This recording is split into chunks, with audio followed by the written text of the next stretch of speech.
નમસ્કાર દર્શક મિત્રો, એસડી ન્યૂઝ ગુજરાતી ચેનલ પર આપનું સ્વાગત છે અને હું આપની સાથે વૈશાલી પોબારુ કરીશું નજર આજના સમાચાર પર। સાબરકાંઠાના તલોદ ખાતે આજરોજ તલોદ નગરપાલિકાના વોર્ડ નંબર 6 માં વડાપ્રધાન શ્રી મન કી બાતના કાર્યક્રમ જોવાનું આયોજન કરવામાં આવ્યું હતું।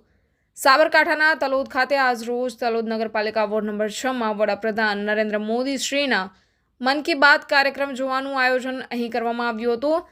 તલોદ નગરપાલિકા કોર્પોરેટર વસુબેન આર સોલંકીના નિવાસસ્થાને આયોજન કરવામાં આવ્યું હતું, જેમાં બીજેપી શહેર પ્રમુખ કૌશલભાઈ ગજ્જરના, નગરપાલિકા અધ્યક્ષ જીતુભાઈ શાહ, કોર્પોરેટર રશ્મિભાઈ શશીભાઈ તથા વોર્ડ નંબર 5ના રાધાબેન પ્રજાપતિ, રમેશભાઈ બારોટ, સુરેશભાઈ પ્રજાપતિ, પૂર્વ પ્રમુખ રંગુસિંહ સોલંકી તેમજ સોસાયટી વિસ્તારના રહીશો હાજર રહ્યા હતા અને બધા જ મિત્રોએ મન કી બાત કાર્યક્રમ નિહાળ્યો હતો।